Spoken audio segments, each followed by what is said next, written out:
Yo, yo, yo, what is up, everybody? Welcome back as we continue with more Warhammer 40K. We're going to be hopping into Bricky's video, the explanation of every faction, part 2. So again, similar to what he's probably going to say here, be sure to watch the part 1 version that we did, I think around like a week ago. So as always, I am very, very grateful for all the support that you guys have been giving to these Warhammer 40K videos. I see a lot of you guys are like super passionate about it, which is always really dope when it comes to just any type of thing that is as badass as this. So it's really cool being able to read the comments as well too. And before we jump in, I just want to say, you know, if you are stopping by here, if you are recently subscribed, I highly recommend checking out all the other videos that we got on here. They're not like Warhammer related. This is like a gaming channel, so be sure to check out some of the games that we got on here. It's nothing but a good time.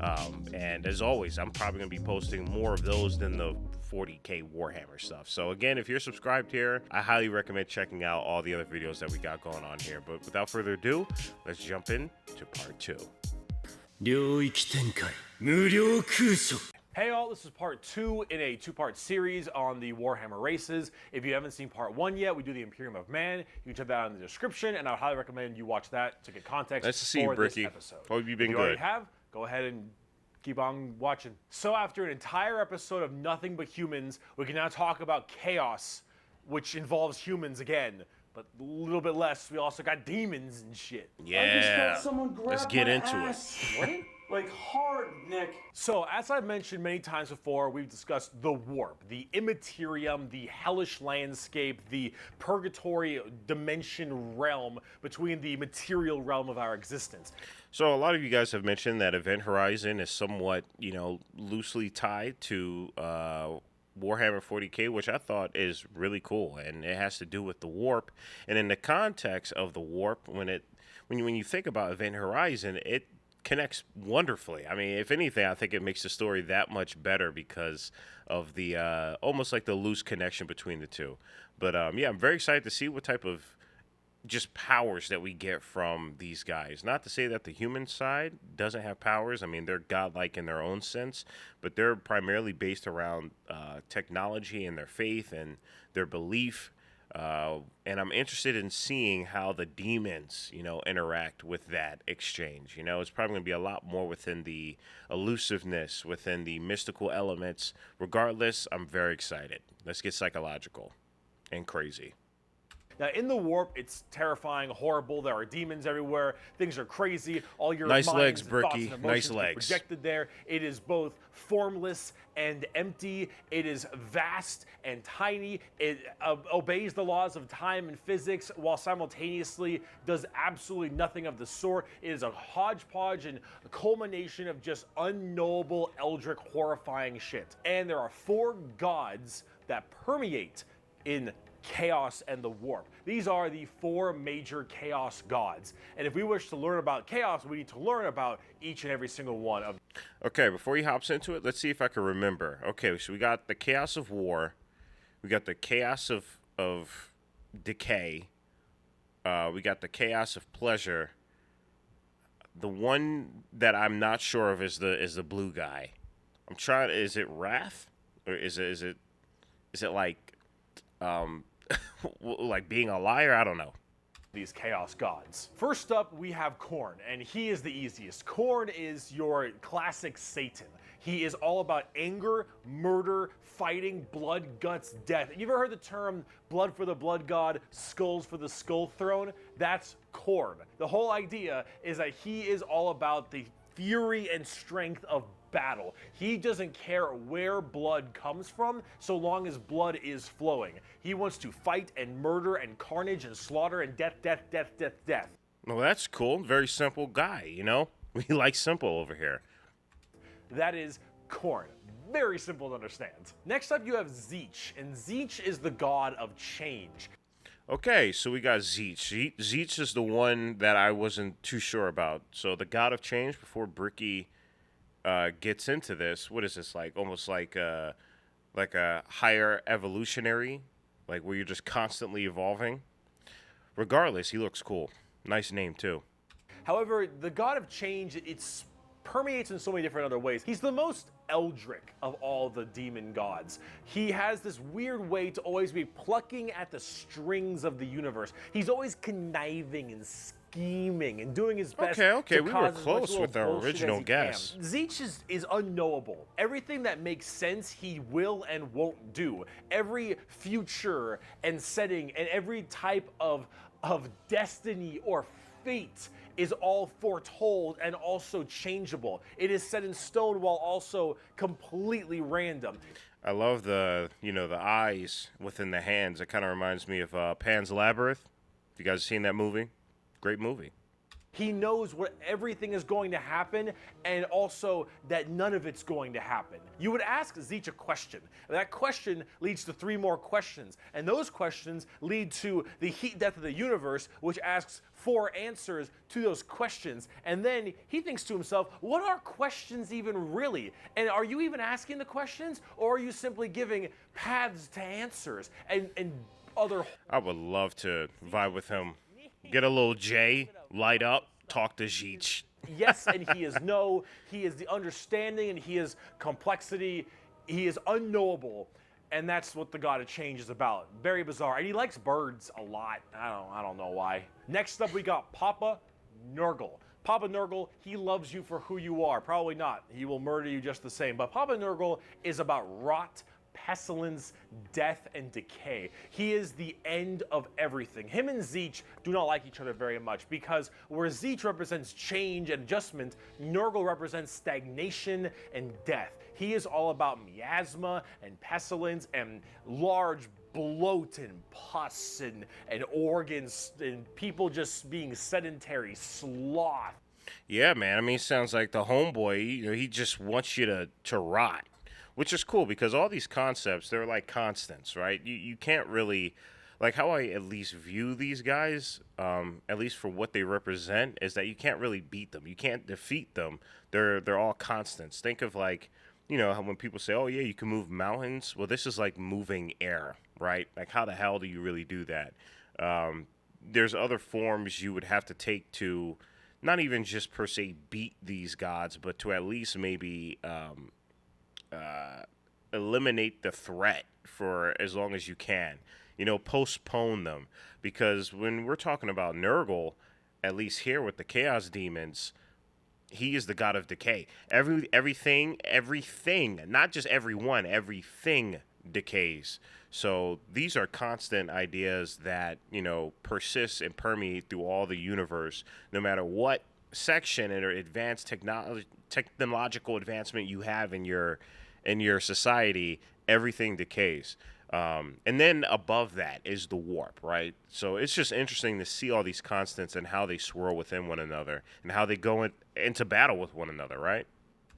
He is the idea that everything will rot and decay and die. Nothing is certain besides decay and death. All of us will end up the same way, and broken down through just sheer never-ending decomposition. So the joke that Nurgle always loves you is generally because of that, because we all end up the same. We all rot, and we all die and wither. That's Nurgle, and he's got a general theme of course, pestilence and different kinds of diseases and sickness and things of that nature. That's generally Nurgle. He's pretty easy to understand as well, and he chunk. Finally, we have the youngest of the Chaos Gods, and that They had to blur out. Yeah, this is Slaanesh, I'm gonna assume. The only reason I'm kind of doing this too is to let y'all know, like, I'm truly fascinated by this world. I'm not just watching these videos and just, sitting back and putting my feet up. Like, I'm taking in the information. So, yeah, it's cool, and this is also a good way to help me learn. But yeah, this is the god of just pleasure, right? The god of pleasure. We got the background on how she, him, or it was, manifested because of the years and years and the culmination of just whacked out moralities that was happening within the human race. And outspawns this god.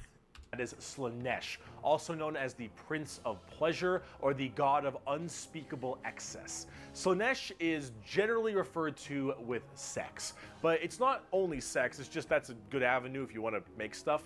Slaanesh is just the idea of the senses of the body being cranked to not just 11, but more like 17. See, we'll discuss Slaanesh a little bit more when we talk about the Eldar, because they done fucked up, but hey, or whatever. That's what I said, man. I don't know, bro. Excess of emotions, and therefore sex is generally a large part of it. However, it's mostly pain and torture, lots of pain, torture. But I can see why. Again, I brought up Event Horizon. Event Horizon does something like this, but a film that also takes this and modifies it is obviously, you guys know, Hellraiser. The Hellraiser is this to a T. Sometimes sexually related or drug related. Lots of drugs. Slaanesh gets off on everything. Extremes in happiness, extremes in sadness, extremes in pain and sadism and masochism. And of course that goes along with the sex part of it as well. It's generally referred to with sex because of the color scheme, very purple, lots of exposed genitalia. A lot of their models have like exposed nipples and stuff. And that is generally the theme you go for from a physical side, but it really embodies everything. Mainly pain and also the excessive amounts of emotion. So when it comes down to it, you'll find a lot of them have things like spikes or whips or any kind of BDSM style gear because it is unspeakable excess, the Prince of Pleasure. Everything in excess to the point where it is just sheer frightening.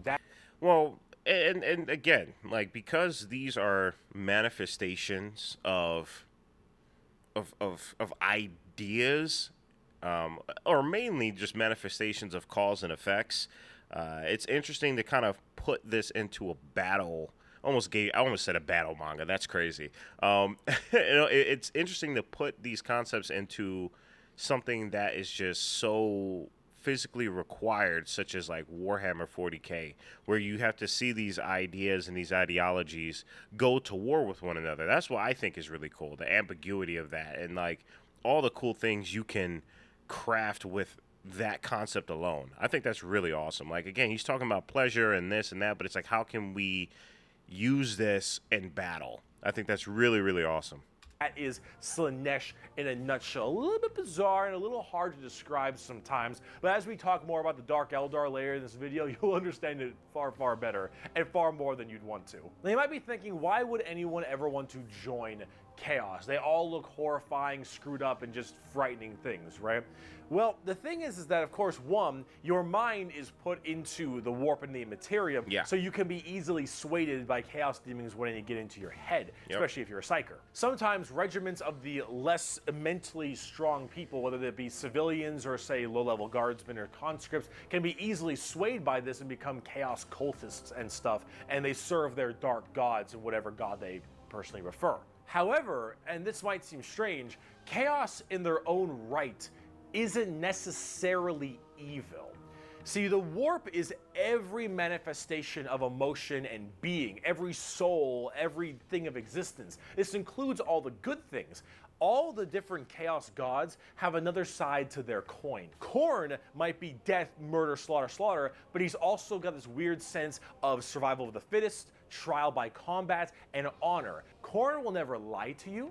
Khorne will never stab you in the back. Khorne isn't about conniving and scheming. Khorne is about straight up mano-y-mano, you versus me, get in the ring, we're gonna murder each other hard right now.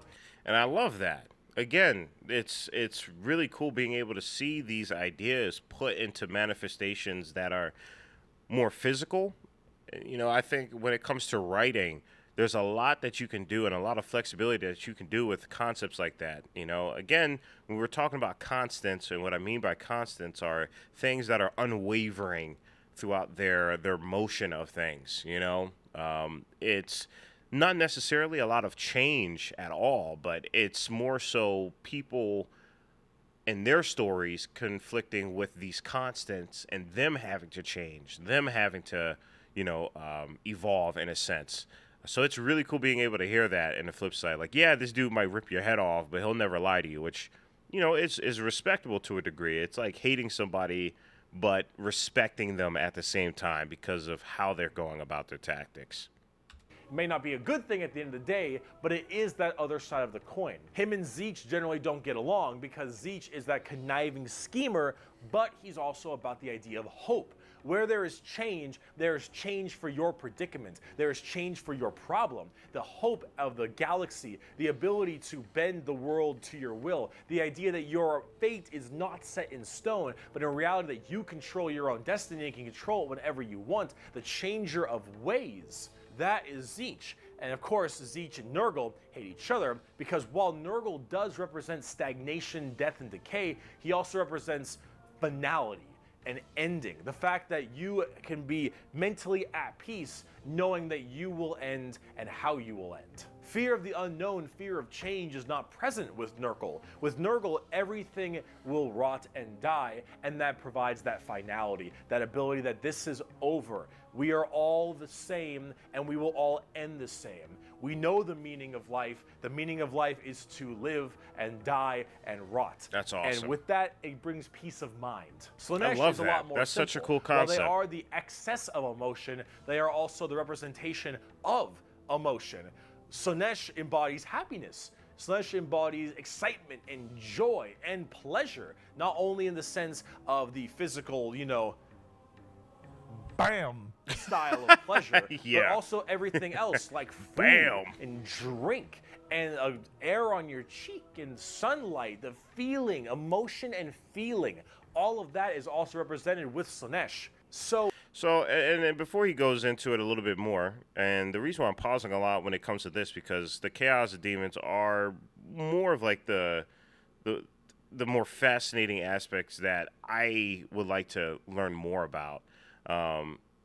It's just really cool being able to just see how they blend with one another. But talking about Slaanesh in a way, it's really cool seeing the flip coins with each and every one of them, with Slaanesh being just a representation of emotion to begin with. And I think that's so cool because of just how she was born and how she was brought into this world through humanity, And what humanity is mostly remembered for is the ability to display their emotion and how that emotion can be detrimental to us, but can also be, an accelerator to us as well too. So it's cool being able to see the flip side of things, because there is no like good or bad, even in the last video, but more so with this one. There really isn't. There literally just is, right?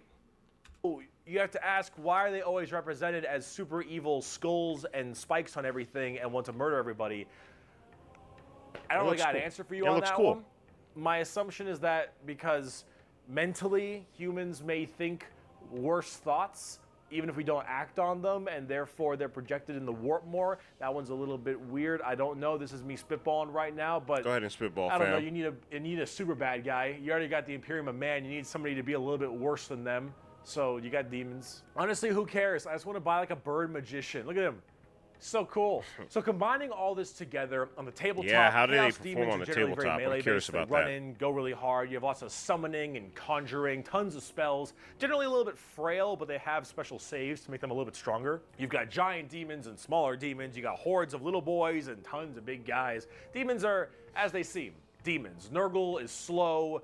Khorne is super scary in melee. You've got Tzeentch, who are far more into psychers and spellcasting, and then Slaanesh, who is all melee, really, really, really fast, but squishy, but in lots of hordes of tons of melee and pain damage, of course. So overall, the demons are a huge part of 40K and a massive threat to almost every single faction, with the exception of a couple. However, the big part about demons is also transferred into the other 9 Primarchs we didn't talk about, which are the Chaos Space Marines. All right, let's get into it. This is the one that I am not familiar with at all.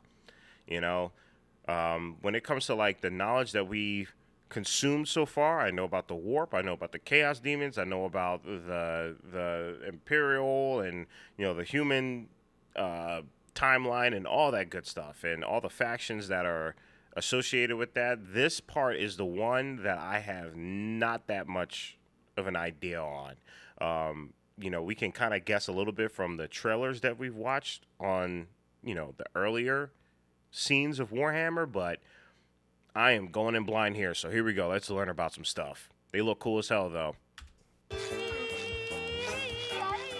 Chaos Astartes. So Horus and all of his boys, all of them in the Primarchs, they have all also become Chaos Boys. Because they And rebelled. They rebelled against the king, their father. I remember specializing that. in so many different things, just like the Adeptus Astartes, the Angels of Death, the regular Space Marines. Chaos Space Marines aren't a whole lot different than the regular Space Marines. They have the same armor, generally the same training and toughness. They just specialize in different kinds of things. And also a lot of the Primarchs have ascended into greater demons? They're demon Primarchs at this point. Gigantic, horrifying man-demon hybrids that are pretty awesome, if I'm going to be honest. They look really, really cool. Yeah, I'm about to say they look badass, and their man. associated legions that they are a part of are all wonder how they look on a out there tabletop. and causing a large ruckus for everyone else. Considering the raw strength and firepower of a legion of Space Marines, imagine that entire legion just converting to chaos and immediately fighting you. It's generally pretty horrifying. There's a lot of them, so I gotta write them down, but you've got the Emperor's Children with Primarch Fulgrim, loyal to Slaanesh. These people, they are some messed up people. They They're look just about it. sensory overload. My goodness. Tons of drugs, tons of torture. Looks like that one creation from oh dang, I'm blanking out. My gamer knowledge is sucking right now, but I want to say Resident Evil. And I think Fulgrim is a demon Primarch right now, and oh god, I am terrified to see what that man looks like, at least on the tabletop, because Emperor's Children are not good people. You've got the Iron Warriors, which are kind of like opposite of the Imperial Fists, with Primarch Perturabo, I believe is his name. They're Chaos Undivided. They just kind of serve Chaos in a general aspect instead of choosing one of the four. But the Iron Warriors are big on the siege and fortification, and they're basically entirely against the Imperial Fists and are a major rival. Perturabo, I believe, is also still alive, and I'm also very interested to see what he looks like, because Demon Primarchs are badass. You've got the Night Lords with Primarch Conrad Kurz. Conrad Kurz is dead, which is good because he's a sick fuck. But the Night Lords are generally about terrorizing people, and terrorism. They're generally about fear, and rightly so. Yeah, it makes sense. I mean, you looking at them and just hearing their names, it seems like they radiate that. He might get into it. I might be jumping ahead here, but I am terrified to see what would happen if a Grey Knight was, somehow turned into one of these things, or some of the more upper echelon of human fighters turned into these things, because these guys are cracked out, man. What in the hell? We got the World Eaters with Primarch Angron still alive. Also excited to see. Angron, if you think you've known an angry person, Angron is the angriest son of a bitch you will ever know. Angron removed parts of his brain that didn't make him angry, so he could be angry. That's crazy. That's actually incredible. He lives by the name. Primarch Mortarion, they actually have their own special codex and their own major army on the tabletop. Mortarion himself is actually one of the models, and look at him. Yeah, that's cool. Look at him. That's cool. It's That's such so a great cool design. looking. Got of course, the eyes on the Nurgle wings. based, obviously. So very slow, but very tanky. You've got the Word Bearers with Primarch Lorgar. Lorgar is, I believe, still alive. I don't know what's up with him at the current moment, but the Word Bearers are generally the people who caused all the major problems in the beginning. At least I blame them for it. They're little assholes. You got the Black Legion with Primarch Horus. Get fucked, nerd. You've got the Alpha Legion with Damn, what's that Primarch about? Alfarius Omegon. Chaos, I think. And then finally, you've got the Thousand Sons with Primarch Magnus the Nerd. The Thousand Sons also have their own book, just like the Death Guard. Magnus is also a tabletop model. He looks super cool, as you can tell, and they're all super heavily Psyker and kind of Egyptian themed. They look pretty neat. But overall, with all of these Chaos Space Marine factions, you can play as a lot of different ones, but the main ones that you can really work at are standard Space Marines, Chaos Space Marines, as well as the Death Guard and Thousand Sons, as they are the most fleshed out, especially on the tabletop at least. Nice. See this right here.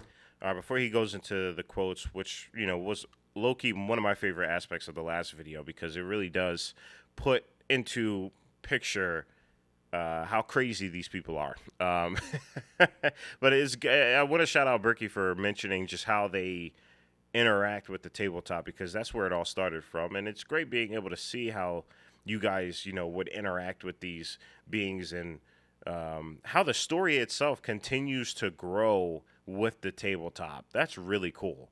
How long has this been around? What has it been, like 20, 25 years, maybe more, maybe 50? So the fact that you have this thing that's constantly growing and has like new models getting put out and versions of them, that's really cool. That's something I can see why you guys are like pretty hyped about it. This is a really good way to describe the Chaos Space Marines. What the thick-headed fools with their broken corpse of an emperor fail to understand is that not only can they never defeat us, but they cannot hide or flee or shield themselves from the triumph of chaos. They are finite and we are unbound, undivided. They must not err, or they shall fall to heresy. All who fall join our cause. Every imperial fool who dares to open his eyes is a willing recruit. They strive merely to hold back our fury and might, and it consumes them. Thus, you can see chaos is inevitable. We lurk not only beyond their grasp and at their gates, we lurk within the darkness of their souls, on the tip of their tongues, in their tortured dreams. We are them, but freed from the shackles of ignorance. We are them, grown strong, evolved. We are them, but so much more. Basically, we are always going to be around where there's light, there's darkness, and we are in the dark. That's cool. I like it. As hardcore as that quote is, the saddest part is they're mostly right. Chaos is basically unkillable. Yeah. You could probably get rid of the war. Space I mean, Marines, I'm sure a it's decent because amount of the Chaos warp. Space Marines, that is. But every soul that dies goes to the warp. Every Chaos soul will end up back in the warp. And depending on how hard you killed them, they will come back at some point. Every demon you banish will return at some point. Chaos is unstoppable. The warp is unending. And while maybe there is at some point some way to stop them somehow, the resources to do so, the requirements to do so, are so far beyond the reaches of man and the other races at the current moment that really it's just an unstoppable force that just keeps on coming. And the cool thing about it is that, you know, I think the only way to beat something like the warp is to, I mean, you would have to, and this is why I know Bricky is probably like, yeah, the method is so out of reach, because you would have to create peace across the entire universe. That's the only way of doing that. Meaning there would have to be no wars, or you're just killing everybody so kind-heartedly. You kill them with kindness, quite literally. But there would be no war, or maybe in the lore, I feel like I'm saying or, lores, and mores a lot, but like whatever, s'mores, claymores.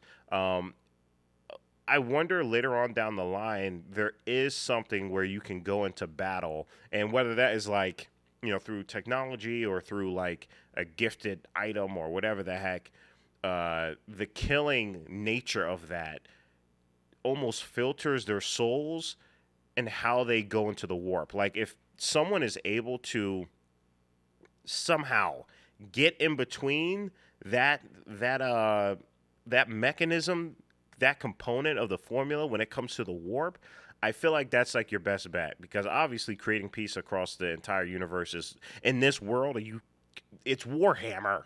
It ain't called Peacemaker. It ain't called Peacehammer either. So like, you know, I don't see that happening. I feel like there has to be something, whether it's like a legendary item or a gifted sword, or maybe something from the, you know, the dude in the chair, maybe like from all the collective souls, or he has something up his sleeve where, you know, you can almost purify the souls of which you kill, so that way when they go into the warp, it doesn't almost flip back into like, you know, a chaos demon or something like that. That's just my theories. I have no idea, but that's just my theories. I'm letting y'all know I'm interested. And it's just barely being slowed. Chaos is by far the biggest threat. They are without number, their legions are everywhere, and yeah, they're pretty scary. So, I promise, we're done with humans now. Let's talk about some Xenos. So let's talk about the Eldar, or also known as the Aeldari, which are a super hyper-specialized and very technologically advanced race of, well, elf people. They were, as well, responsible for the creation of Slaanesh, the newest demon god. How'd they do that? They got bored. Debauchery. Yeah, they got bored. On a world-ending scale. See, back in the day, it was just Khorne. It's like when you have too much money. I wouldn't know this, but you know, the theory of like why billionaires are so effed up is because they can just, you know, the concept of money is just like so whatever to them at this point. They just kind of get bored and see what they can get away with. I'm feeling like those are the Eldar. Tzeentch and Nurgle. And the Eldar are very, very ancient, millions of years. These Eldar, however, have a bit of a sensory problem. You know, every kind of pain or feeling that you have is a little bit amplified compared to the normal. However, with Eldar, as their race advanced so excessively, and they became so self-reliant, and everything became so easy, there was no requirement for food production anymore, there was no shortages, everything was basically done. Everyone was so comfortable, and that comfort breeded this weird sedation, and that sedation breeded the requirement for more and more debauchery. Debauchery! Debauchery! Debauchery! When everything you have can be so easily acquired, you will end up down this road of pure debauchery. All of the senses the Eldar had that were so powerful, things like feeling, happiness, sadness, and just evil and good, all needed to be satisfied and satiated. And the desire to satiate these senses grew more and worse debauchery. It started off with things like sex and drugs becoming so much more rampant legs, man. because these are the first things you generally turn to when requirements for living are so easily accessible. It would get to the point that made Sander Cohen in BioShock look sane. Ooh, I want to play that game. I want to play that game on here. If you guys want me to play BioShock on here, let me know. Because I'm definitely down to play that. The OG one. Masochistic fantasies that only elevated and elevated. And this was species-wide. People started going down darker, more depraved, and more violent paths as time went on. However, some people didn't entirely take to that. Some of the Eldar were looking at this depraved species that they had become and said, no thanks for me, dog, I'm good. And they bailed. So before he gets more into this, I think I know a little bit about the Eldar. So there was like the 10% that left because they were like, yeah, we're not into that freaky stuff. But the ones that did stick around, they all gotta like deal with the fact that Slaanesh is breathing down their backs, and a majority of them already got, you know, destroyed by her, right? Or him, or it. They already got destroyed, and thus kind of like turning them into, or not turning them into, I think they probably died, but those that, you know, are trying their best not to get got by it, you know, they're turned into this like crazy depiction of Slaanesh's army, I would assume, if that's where he's heading to this. I'm trying to remember, you know, bits and pieces here. Craft them together. These are the Craftworld Eldar. They left on these giant continent-sized starships called Craftworlds. They believed in learning the old ways of the Eldar and pushing away from this depravity and debauchery and going back to their main roots. And so they would segment themselves on these giant Craftworlds far in the outer reaches of space. They even had this thing called the Webway. Remember what we mentioned about warp travel with the Imperium? Well, the Eldar had something way safer called a Webway. And the Eldar Webway is actually like a pocket dimension kind of thing. And in that pocket dimension, there were also more horrible, depraved groups and clans that would spend their time in there. And if you imagine the debauchery was bad already, these were debauchery X10. X10. So the visual I'm getting from that is like Avengers Endgame Part 2, where everybody kind of came out of the portals. Imagine that, but, you know, up the rating to like a rated hardcore R. So all of this continued, and it bloated until Slaanesh just burst forth. All that emotion, all that mental, well, thought processes, I suppose, all of this in such a condensed space. Don't forget, this is all being shot, all their souls as well, into the warp. All of this depravity right into the warp. So what happened? Boom. Slaanesh was birthed and killed off 90% of the entire Eldar population. Untold trillions. Yep, that's what we talked about. Trillions had their See, I'm paying souls attention, y'all. ripped from their bodies and their actual fleshy bodies devoured by Slaanesh demons. The entirety of the Eldar race was eaten alive and their souls consumed to the Prince of Pleasure. All of them got fucked up. It was so bad that it literally ripped a warp hole into the fabric of the materium called the Eye of Terror. That's literally this like quasi horrifying gateway portal from the materium and the immaterium right next to Cadia.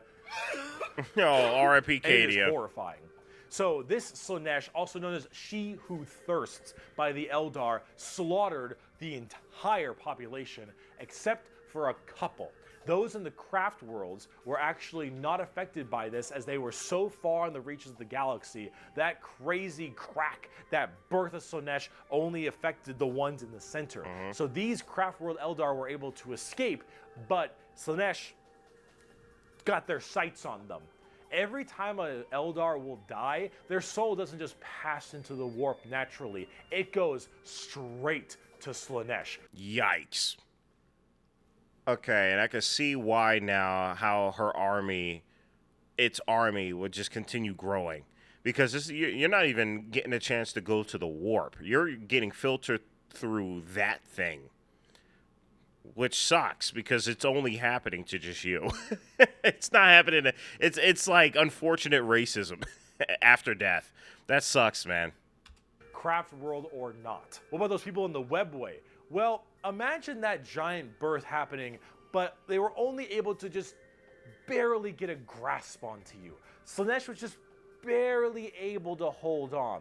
These people are the Dark Eldar, or also known as the Drukhari. Yeah. The Eldar population right now is so massively small. It is minuscule compared to any of the other most of the other populations in the universe. The Eldar are consistently having issues trying to get their population up because as their souls are constantly being hungered by from Slaanesh, they realize their entire species is doomed. And they understand it very well. Since the time... Wow. So before we get into this quote, because these are my favorite parts, I want to make sure I digest it. So it's like I said earlier, it's like not only do you have to deal with the existence of war being a constant theme, but now you have to understand it's like racism, Loki. like your race is like doomed to this inevitable tunnel of going to this entity that will enjoy devouring your soul through like all types of Hellraiser type of ways. That's very terrifying. Of the fall, our race has been haunted by what we, in our reckless pursuit of hedonistic indulgence, gave birth to. Though our dreams once overturned worlds and quenched suns, we are now but fitful shadows clinging to the edge of existence. Damn. All the stars in the Yikes. sky cannot blot out the hateful glare of the red moon's eye. The birthing place of the great enemy pulses with all the malice of a demon that is dreaming, casting its shadow over all we have ever done and all we ever shall. Every twisted strand of fate and casting of the runes leads me to this time, to this place, and it is clear that the final battle awaits me at the ancient Khorne worlds, a conflict the likes of which has not been seen since the Monkai warred amongst themselves and their corpse of a seer fell to his traitorous son. Is coming, and all my steps lead towards it, no matter that I walk other paths. That's horrifying. I see the stars That's so stained sad. red with the blood of the Monkai, and though their wars do not concern me, I would gladly let them destroy one another. I know that to avoid this fight is to condemn my race to inevitable doom, and though all I see is darkness, I know that I will not flinch from my destiny. And now let's talk about cute plastic models. Bro, I'm straight up not having a good time. Let's do it, man. The first playable race we have for the Eldar are the Craftworld Eldar and living in those Craftworld starships I mentioned earlier. And each of them have their own kind of Craftworld, almost like a Space Marine Legion. Each Craftworld is in itself its own special kind of group. And the Eldar themselves are very fast and rely a lot on trickery. They are squishy, a bit weak, but they're very in tune as psychers. Yeah. Tons of psychers across the entire Eldar population. They seem like pretty adaptable, like good all-around characters. Like when I think of this, I think of like a warlock from Destiny or something like that. And their weaponry and abilities are fast and extremely hard-hitting, but of course rather fragile. Understanding an Eldar's brain is an exercise in futility. They are all over the place in confusion and trickery on a whole galactic scale. They fight weird, they think weirder, and Eldar in their own right really rely on this to keep their species alive. They need to think about deception and the strangeness of what they do if they truly want to not be immediately murdered and slaughtered wholesale thanks to their entirely small population. However, I must say that it seems like their population is getting slightly better. These craft worlds hold millions upon millions of people. And as they continually, reproduce and have their craft worlds expand, losing a few people in battle, while hurts a lot, they aren't really losing what's extremely precious to them. It's not like every single death means the death of their species. It seems like they're kind of on the upturn a little bit. They're still a doomed race being sucked into Slaanesh every time someone dies, but they are definitely doing a little bit better than they were before. Okay, Eldar that's are good. fast, It's a little hopeful. cunning, and what they don't make up for in tankiness, they make up for in extremely advanced weaponry. They also call humans Monkai, which is something I mentioned earlier. That is a derogatory Was that a slur monkey? for humans in the Warhammer world. When I see Monkai, sounds like, Frieza. Frieza is calling somebody a monkey. That's crazy. See, I told y'all racist. And now look at your race. Doomed. Why is it called Monkai? Well, it's because you can't, in your game, call people monkeys. On the tabletop, exactly what I said. Not very That's tanky, fine. I generally pretty like squishy, how they did hit that. like That's cool. trucks and move at Mach 5. Fast, hit hard, die fast. Exactly how it sounds. They've been good for a very long time, too.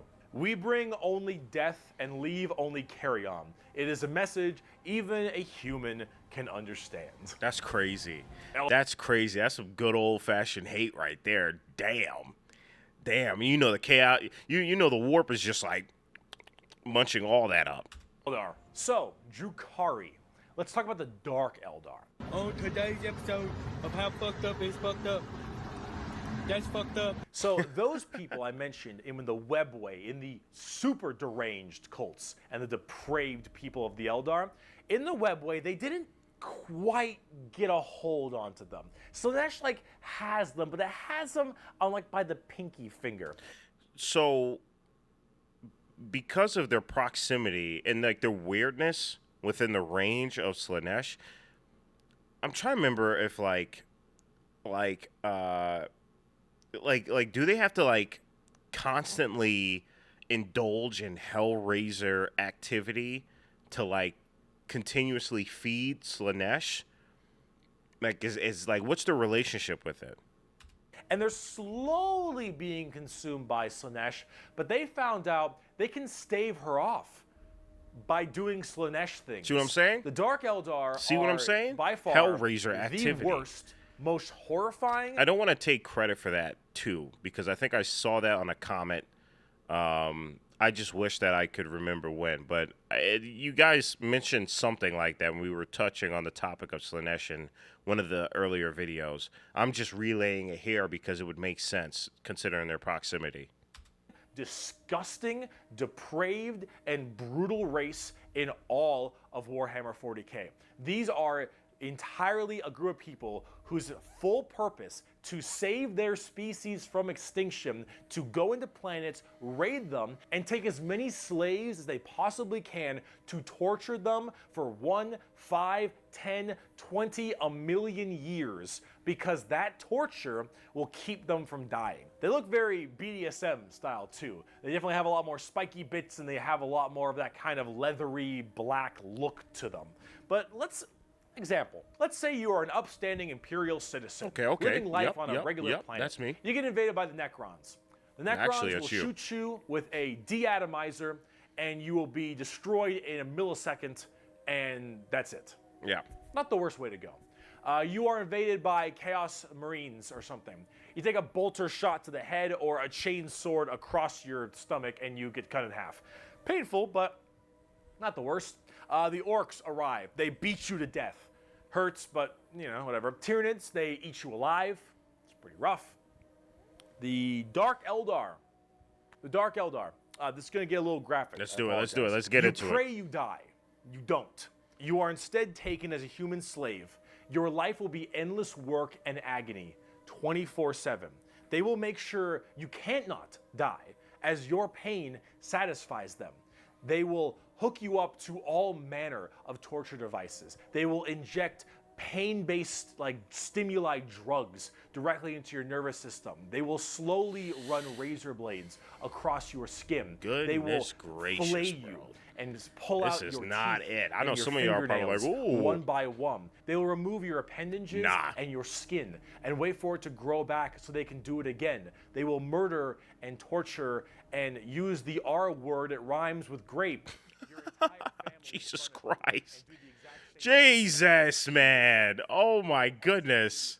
Rhymes with grape anywhere and everywhere possible. And this will occur for 20 years until you are no longer satisfying to them. And then you will be contorted, crushed, and twisted into some form of trophy. A fleshy trophy, or a ring, or a couch, or a TV stand. God damn, dude. Yeah, bro. I'm cool going out all the other ways. You can shoot me with a deanimatizer. Shit, you can even eat me alive. Like, I'd much rather get eaten alive than whatever these sick, nasty ass having hell-raising mothers are doing, man. It's just chaotic. It's crazy. And like, my thing is, because of all that amplification, I feel like these guys are probably giving the most energy to the warp.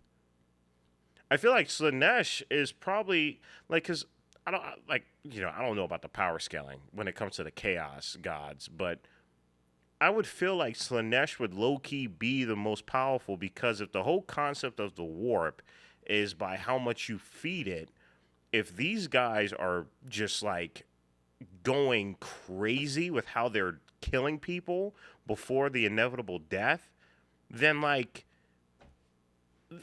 would think Slaanesh is like more powerful, low key. You guys let me know. Or perhaps a wonderful hat, while you are of course still alive and breathing. And oh well, actually, okay. Well, if you're still alive and breathing, then does your soul go to the warp? Then it probably doesn't. It probably doesn't. You will become a moaning, fleshy trophy for eternity.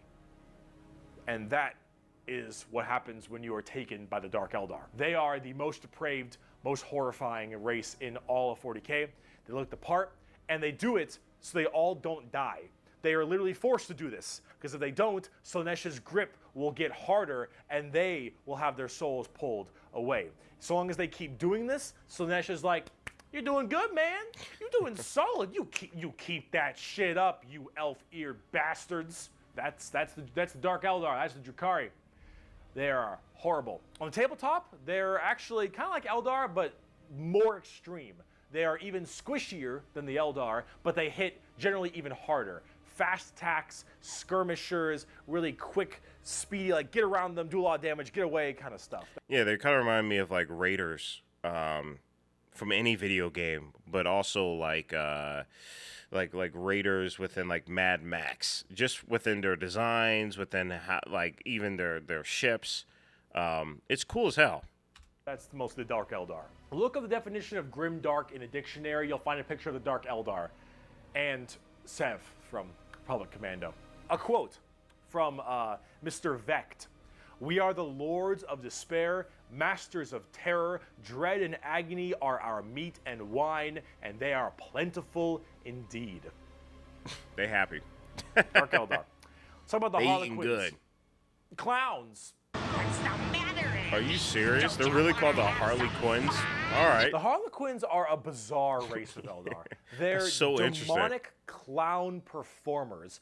They're like a weird mix of Sander Cohen from BioShock and Jin from League of Legends, but in a more clown theme. They're artists of death and perfecters of their craft. They do not belong to Craftworlds or any of the weird Drukhari people. They guard something called the Black Library, which is this giant tome of never-ending knowledge deep in the heart of the Eldar webway, and also guarded by their god named Kegorok, I believe is how you pronounce his name. He is the laughing god, but it's the Eldar's laughing god? And these are the Harlequins, the Harlequin clowns. These are Eldar clowns, okay?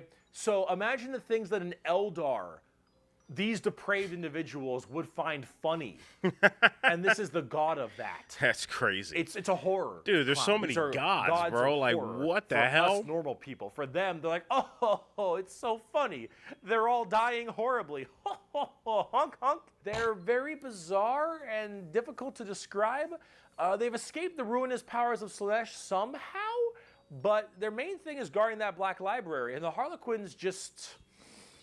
They're demon clown performers. They're barely any models on the tabletop. They're good in melee.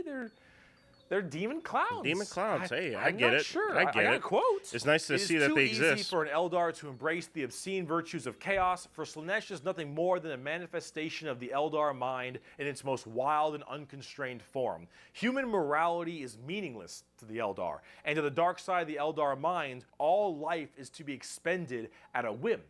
Cruelty and generosity are but the impulse of a moment. Beauty and sensuality are virtues that can be expressed in bloodshed just as easily as in song. To an unfettered Eldar mind, there is neither sanity nor madness, but merely a wave of perfect existence fulfilled by its own savage momentum. They're very strange. See, again, this is why I really love the quotes, because I will say this one's a little wacky, which is weird to say, you know, when it comes to just Warhammer in general. But the reason why I love the quotes is because it helps me paint the picture of their ideology, and that makes them more grounded.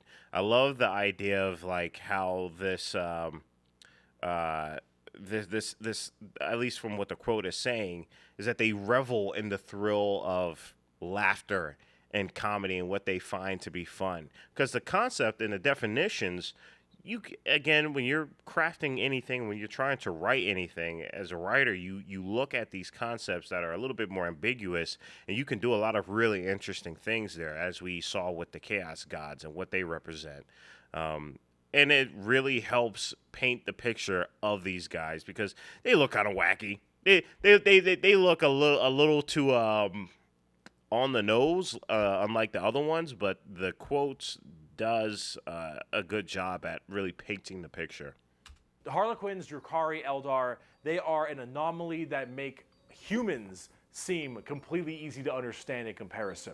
They range from rekindling their civilization to horrifying murder and also clowns. They're all over the place, but honestly, they represent quite well and are rather interesting, especially with the whole Slaanesh murdering everyone bit. So, yeah, Eldar. Oh, yeah. Now, bugs. Ma, they All right. following me, Ma. The Tyranids. I think we actually have some gameplay of the Tyranids going at it right now. If I'm being smart. But yeah. Again, this is what I love. This is the stuff I don't know about. You know, let's dive into these things. They following me. The bugs. The Tyranids. Now, you want to talk something a lot more fun, a little more simple than all this crazy Eldar shenanigans? Let's talk the Tyranids. They're bugs. Do they look like Zerg? Hell yeah, they look like Zerg. You want to know why they look like Zerg? Because they were actually supposed to be what Zerg were. Apparently StarCraft was supposed to be a 40K game in the beginning. Hence why it looks so much like Eldar, Zerg, and the Imperium of Man. Like, kind of Space Marine-y, those Marines, huh? They look a little bit... Yeah, wow, I didn't put that together. That's interesting. I never played StarCraft, but that's cool. Tyranids are a giant infestation of unfathomable proportions. These are giant, extremely bio-advanced hive mind organisms. And I'll probably say like the greatest traits to these things. I'm just taking a guess because anything with hive minds has this advantage, and that's just overwhelming quantity. You can just you can just overwhelm anybody. It's like yeah, you can be a praying mantis, but what the hell is a praying mantis going to do against a million fire ants? There's just nothing you can do, right?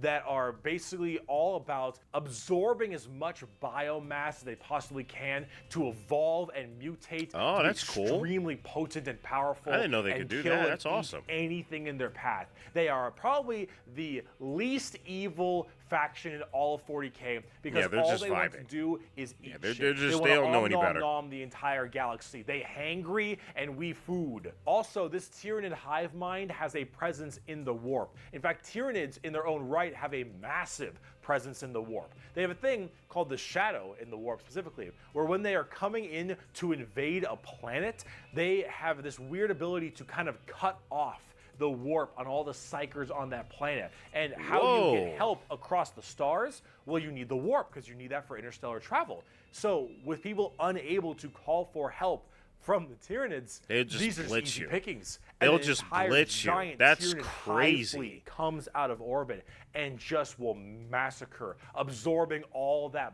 biomass and turning them and all of their other Tyranids into even more advanced monsters. They come in so many varieties too, all based on what is important. Tiny little ripper swarms for scouting and having little dudes eat people up, to the Hormigons, Termagants, and Gene Stealers, all the way to the Hive Guard and the Exocrines and the Swarm Lord, to Hive Tyrants and their giant battle fleets, and even something as crazy as the Hierophant. Golly, bro. What the hell? That's an insect mountain, bro. It's a mountain with teeth. Weaponry, there is no way you can plague them or blight them. They have extremely strong armor, carapaces and such. Tyranids are nigh perfect organisms and are pretty spooky when it comes down to how they handle all of their genetic material. Well, see, again, the cool thing that I didn't know about these guys, which makes them even crazier, because I just assumed, they just blitz you with, quantity. And also, again, like when you're a hive mind, coordinating battle is just like you're just times 10. You can just send waves and waves without wasting a single second of communication, because that's just how a hive mind works. And then you tackle on the fact that they can cut off your connection to the warp so they can blitz you with their army, and then they absorb as they eat your biomass. They can evolve as well too. Yeah, that's kind of cracked out. Like low-key, these guys are they're pretty damn well-rounded. This is like a terrifying threat here. Keep feeding them, they'll keep evolving. They keep on creating new horrifying organisms to spread across the galaxy. And you want to know what the most terrifying part of the Tyranids is? We might be surrounded. There have been like around 6 or 7 Tyranid hive fleets. That's bad. Behemoth, Kronos, all these different kinds of hive fleets. And they've all arrived in the galaxy from different points. Different sections of the Milky Way galaxy have had different Tyranids come through. And that is horrifying, because as far as we know, we could just be surrounded on all sides. Does that include the humans and the other things that exist within the Milky Way? Because, I mean, if that's the case, then it would be cool to see. I mean, I doubt that this would ever happen, but I'm just building my own lore here. I'm sorry, guys. I'm really enthralled by this. I can't help it. But that'd be cool for some interesting collaborations between, different factions, or even like demons and other human factions. Because if this threat is surrounding everyone, and I can see why, they definitely seem way more terrifying than like even the Eldars, right? When it comes to just like actual just battling. It'd be cool, because these guys are cracked out. I don't see how you guys can win against them, especially if they have you all surrounded. By Tyranids. The only reason you may not hear a whole lot about Tyranids is because it's a little bit hard to have a bunch of story off of one hive mind genocidal monsters. All these giant bugs swarming in, killing and eating everybody and evolving. Oh, I mean, as cool as there are some cool characters, the Swarm Lord, Old One Eye, you can't really have a whole bunch of major character-based stories around them. That's true. As That's awesome facts. as they are, they're simple. They want to eat you. They want to eat you and absorb your biomass. But the cool thing that you could do is create the stories of combating against the hive, and we've seen that multiple times, right? The reason why there's such a a threat is because they don't have individuality. It really is just the perfect form of just an insect mind, just predicated on one thing and one thing only, and that's consumption. So even though you can't make a lot of stories with that, you can make a lot of stories on the flip coin of things while from combating against that. They're simple bugs. If you want something a little more complex, talk gene stealer cults. I can have all the pot I want, I get around faster than walking, and wherever I need a seat, Gene I can just sit stealers? on my balls. Gene they're stealer just cults are a mutants, special man. brand of Tyranid that can slowly infect themselves into different kinds of society. And by infecting them, they can rise up to where they all pray and believe in these regular humans, pray and believe into their Tyranid hive mind gods. Oh, that is and these crazy. brood lords and I think they're called patriarchs all can turn an entire world all based into gene stealers, and these are called gene stealer cults. An entire my God. hive world of the Imperium can be turned into nothing but servants to the Tyranid masters. Yo, so like as if they weren't strong already, they can affect your mind. Like their whole ideology can literally just blitz your psyche and turn you into. That's crazy. Again, I don't see how anybody can stop these guys or these things. That's insane. They just get stronger and stronger. Just by infecting them and screwing with their genetic code a little bit. They also have this cool like Mad Max sides chaos. I keep saying biggest threat to the Imperium. They're up there though because you, dingus, stepped on a bug in middle school. Asshole. There is a cancer eating at the Imperium. With each that's a decade, good way it of putting it. advances deeper, leaving drained, dead worlds in its wake. This horror, this abomination, has thought and purpose that functions on an unimaginable galactic scale. And all we can do is to try to stop the swarms of bioengineer monsters it unleashes upon us by instinct. We have given the horror a name to salvage our fears. We call it the Tyranid race. But if it is aware of us, it must know us as nothing but prey. That goes hard. They're cool. That goes hard in the paint. But are they as cool as the Orks? Yeah, let's get into it. Let's get into it. This is what I low-key been wanting to get into. This is my most anticipated faction that I've wanted to get into. I like Orks. Orks are cool, man. That means I'm super fast! Orks, orks, orks, orks, orks, orks, orks, orks, orks, orks, orks, orks. I fucking love orks. So, yes, the green monsters, the green tide, the green skins. These orks, they are in fact a race in 40K. The orks are as exactly what you expect them. They have archaic weapons, they're big boys, they have axes, and they have got big old teeth, and they want to kill everything, and there are so many of them. The only reason they haven't taken over the entire galaxy is they can't stop murdering each other. That's incredible. They're their own greatest weakness, yo. What matters is who's the biggest orc. You listen to that guy because he the biggest orc. He big orc knows best. You win through the power of imagination. Of all the races I have battled throughout the galaxy, the orc is the hardest to comprehend. Wow, They wage that's war awesome. with machines that should not work, care little for strategic gains, and are just as likely to slaughter each other as the enemy. How does one battle an enemy that defies all logic?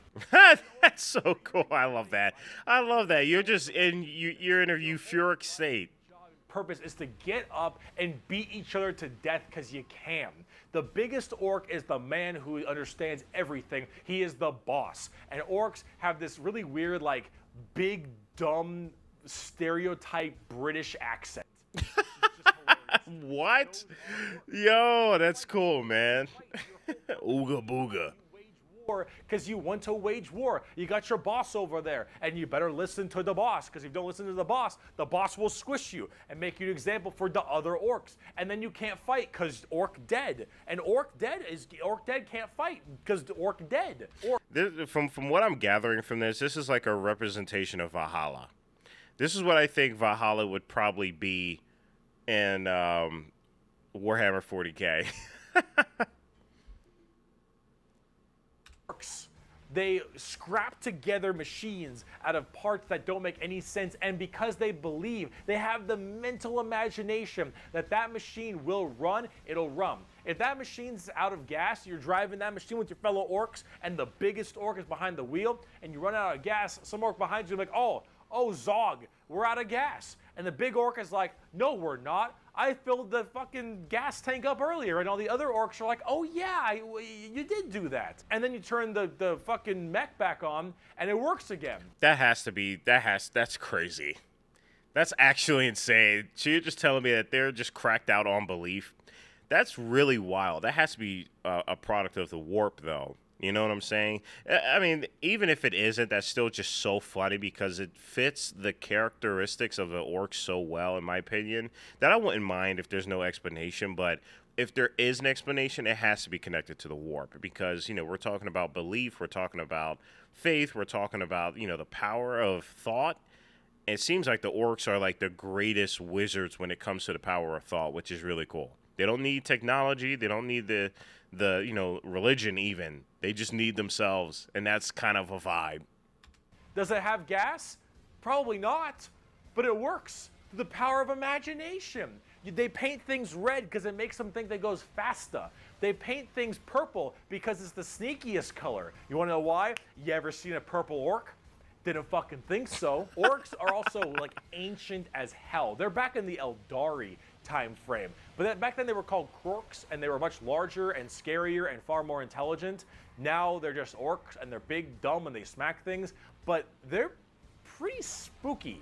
They're not very well armored, but they hit really hard. And it's called the Green Tide because there are so many orcs. That's wild. There are about as many orcs as there are Tyranids. Maybe What? more. Who knows? But they keep That's on, crazy. murdering each other. Oh so yeah, it's we not need too to bad of have an these issue. things Orcs battle are out. entirely comic relief. Their stuff is slapped together. That makes no sense. Their vehicles don't work the way they're supposed to, but they work because they think it works, because they imagine that it works. Orcs care only about who is the biggest orc, and they will follow the biggest orc. And then if they want to be the biggest orc, they'll challenge the biggest orc. And then when they go and they issue a wa is just war in orc, they murder everybody and everything in this giant tide of green orcs who are just excited to be hitting something. They don't care that they're hitting Eldar or the Imperium or Tau or anyone in between. They're just so they get to beat shit up. That's a vibe. That's orcs. That's a vibe. And I on like the that. tabletop, they are a total coin flip, and they're really fun. I have never met a salty orc player. That's cool. Again, you know, relating it back to the tabletop, and I shout out to Bricky for always reminding me, like, yo, this is like a tabletop game first. This is how the mechanics of these factions work within a tabletop. I love that the orcs have this almost like a coin flip to them. You know, it brings a level of uncertainty when it comes to tabletop. A lot of things that, you know, at least when I played, like, this isn't a tabletop, but like when I played like Yu-Gi-Oh and, you know, the games like that, I kind of got used to it, and that kind of killed a little bit of the joy because there wasn't too much uncertainty. Yes, there is uncertainty when it comes to, like, if you're dueling somebody and you don't know their decks and all that good stuff. But what I really love about this is that it's almost more so chance rather than your intelligence, and that creates a level of uncertainty that I think is really, really cool. It's like rolling several dice on a board game and seeing what happens from that. So, yeah, that's awesome. I have never met someone who plays orcs and is ever just a bad guy or that guy. Orc players have this kind of fun to them because when you play them, you are completely submitting yourself to RNG. So here's the thing. Guardsmen, Imperial Guardsmen, when they shoot, they roll a dice, and on a 4 up, they'll hit their target. They have a 50% chance. Space Marines, pretty good. They hit on a 3 or higher because they're well trained. Adeptus Custodians, they hit on 2s because they're just super well trained. Orcs, they hit on a 5 or higher. But if they roll a 6, they get to make another shot. Oh, that's crazy. That's crazy. I love that. That is so awesome, actually. It doesn't matter. Half of their stuff will blow up on a whim. One of their medics, if you roll a 1 to heal someone, you fuck up your surgery and you just kill an orc. They're so wacky and That's silly. awesome, but bro. The thing is I would be an orc, you for roll sure. high and you keep rolling high, you are going to crush people. And if you don't, you lose. That's That's fine. what you get when you play orcs. That's fine. We got more. That's what happens when you play orc. It's a coin flip, which is why you can't be a salty bitch when you play orcs, because things won't go your way. It's just the roll of the dice. You're playing a dice game. But if you're gonna have fun and you want to be stupid and you want to be silly, you're gonna play some damn orcs. But on the opposite side of the fun part of this, let's talk about the Necrons. All right. I believe in one of Bricky's videos, as we learned about the Necrons, I believe they were the ones that either went against the gods, I believe so, or maybe they were the ones that like someone else tried to go against. But basically, if I can remember correctly, they're this race that just, they're like the living dead. You know what I'm saying? They've been cursed to this never-ending death of being within these bodies. But I remember, you know, the lore to them. The Necrons are spooky, scary skeletons and very grimdark again. They have a much more fleshed out lore than before. Back in the day, they were just undead Egyptian space terminators, and they still look that way, but now they actually have a story. So way back in the day, you had the Necron tier. Kind of see a theme here: Aeldari, Eldar, Khorne, Ork, Necron, Necron tier. So the Necron tier were this race of generally kind of shitty people.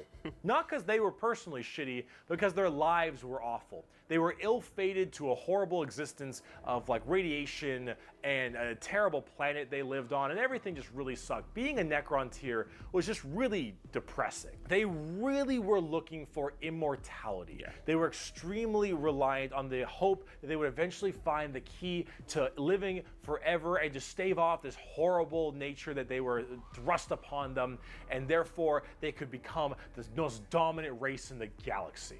And they found this group. They're called the Old Ones. Imagine them kind of like the Forerunners in Halo or the Xel'Naga in StarCraft, right?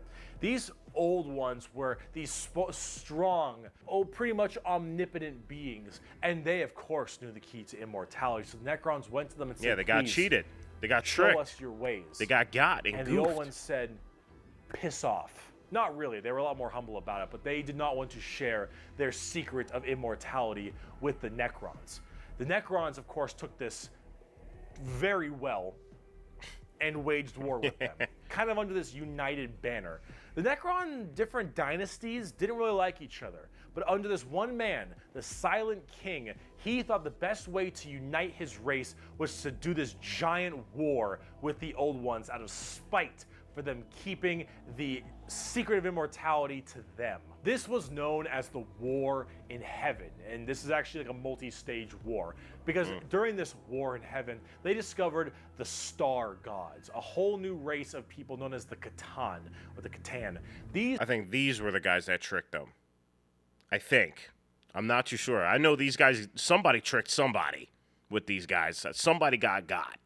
Star gods were also very much like Old Ones, almost omnipotent beings, and they too had the key to immortality. And so the Necrons went to them and said, hey, can you help us fight off the Old Ones? Can you help us kill these Old Ones, you, the Catan? And the Catan said yes, and in fact, we can help provide you with the immortality you so desperately seek. So the Silent King of the Necrons decided to make a pact with the Catan to allow them to accept this generous gift of immortality upon them.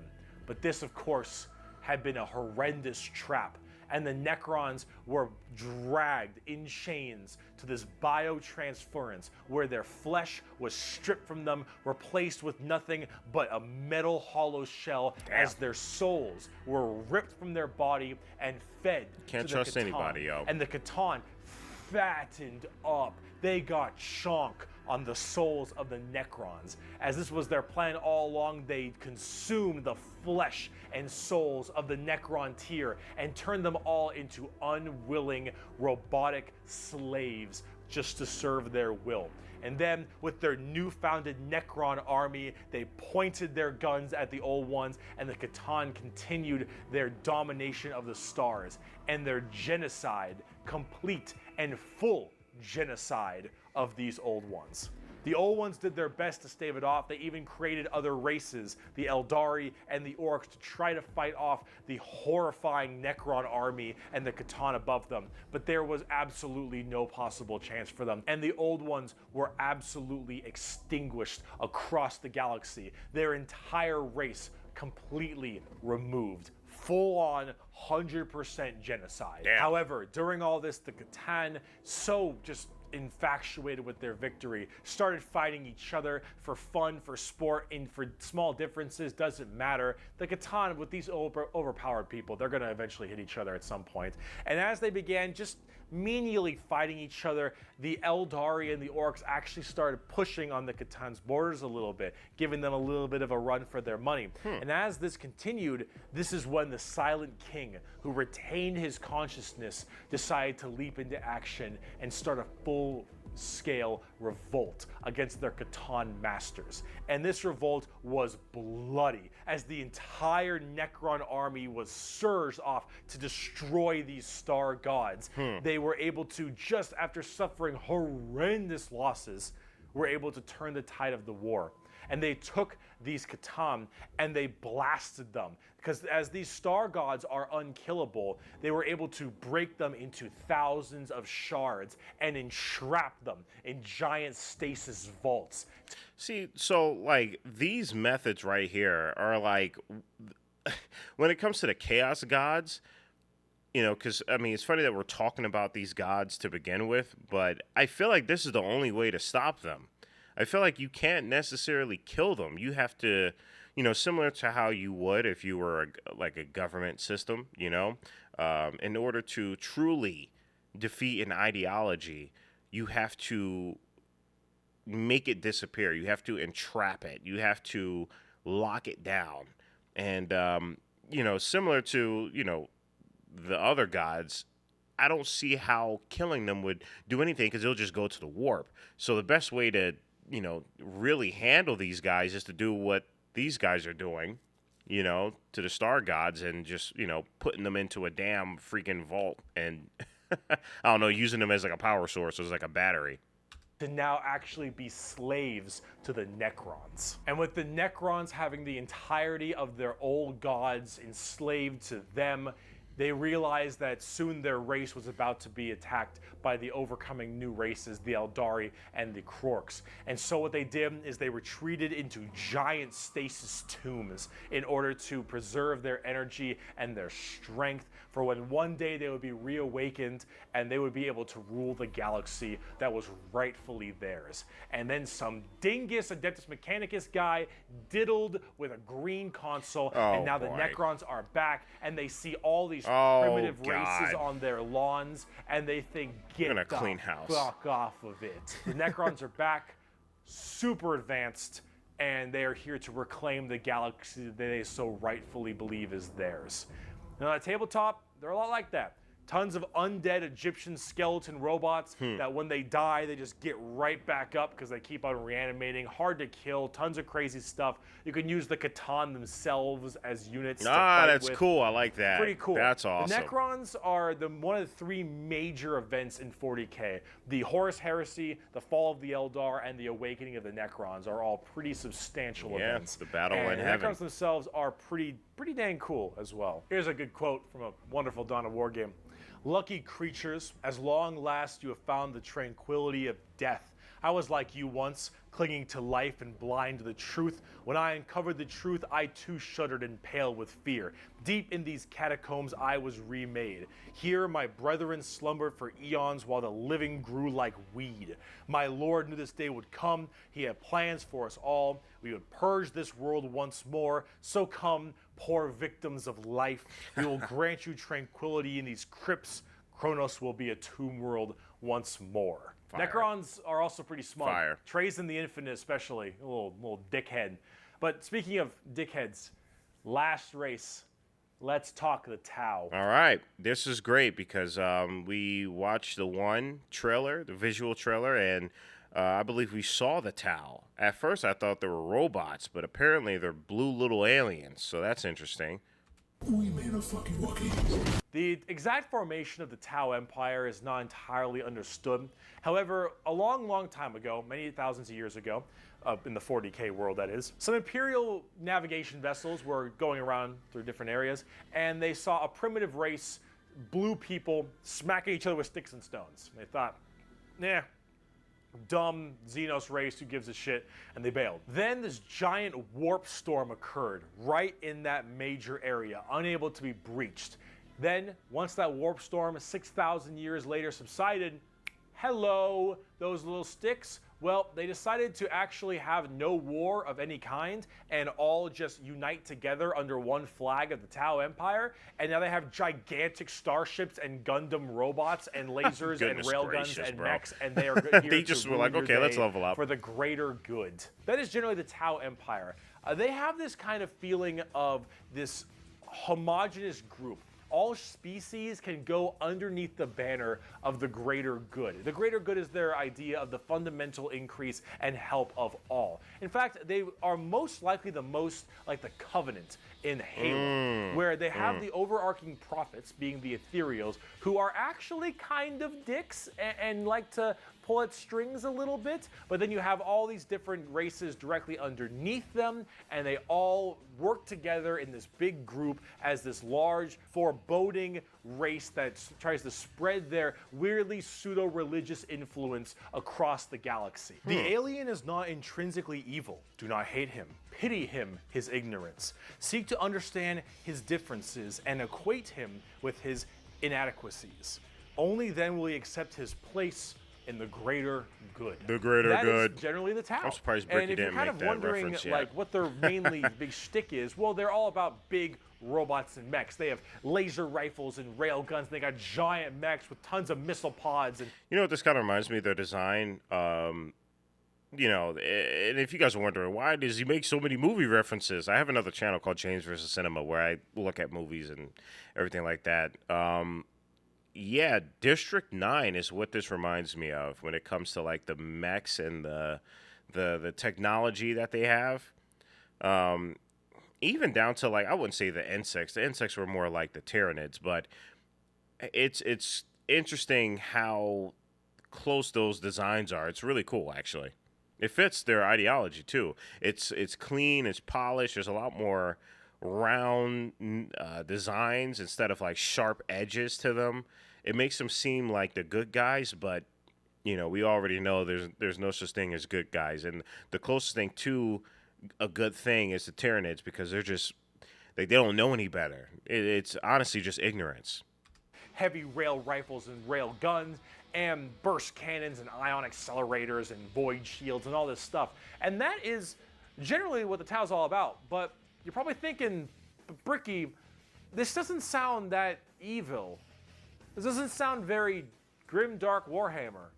And you'd be right. The Tau Empire really don't have that much of a horrifying, grim, dark style like everybody else. They're much more younger, new age thing. In fact, they're probably a lot less evil and a lot even better than they are now back in the day because they liked having like that good guy faction. But a lot of us who really like the dark, depressing style of Warhammer didn't really like it that much. So, see, the Tau get a lot of hate, and a lot of That's a shame. I mean, I'm sure Bricky might touch on it real quick, but that's a shame because I think, if anything, it makes the world that much more complex.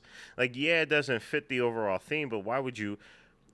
why would you want that when there's already, like, so many other factions that do that to such a good degree? I would rather have something like the Tau than like another faction that is just an amplified version of the Warp, right?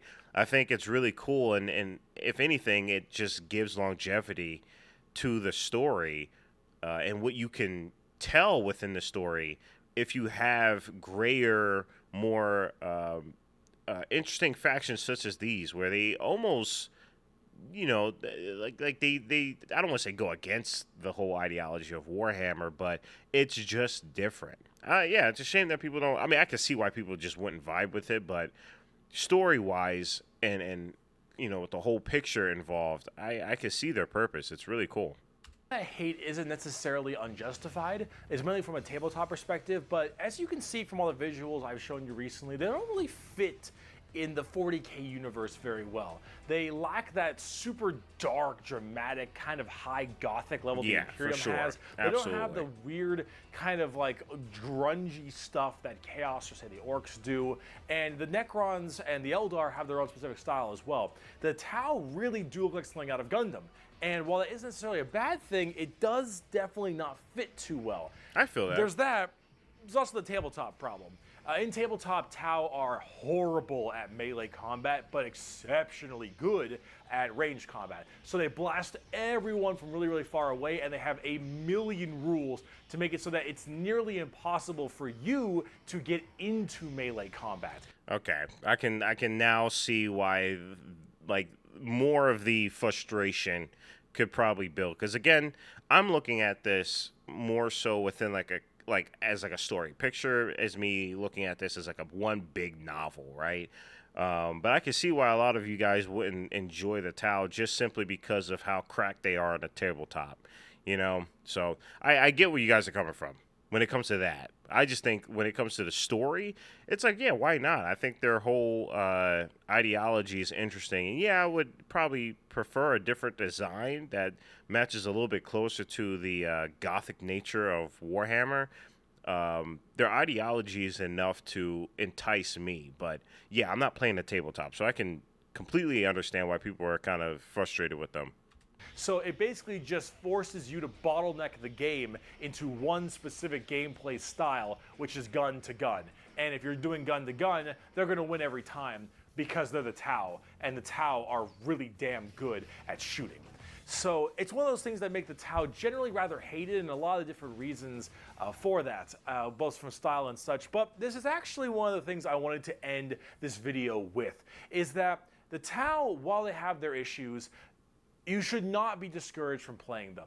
I'll make plenty of Tau weeaboo jokes, of course I will, but it's all generally in good fun. Anyone who legitimately doesn't want you to play a faction is an idiot, and you shouldn't be giving them the time of day. Facts. You pick Preach, what brother. you think is cool Absolutely. and what you like. In Warhammer, especially now, factions get better and they get worse. They grow and then they fall.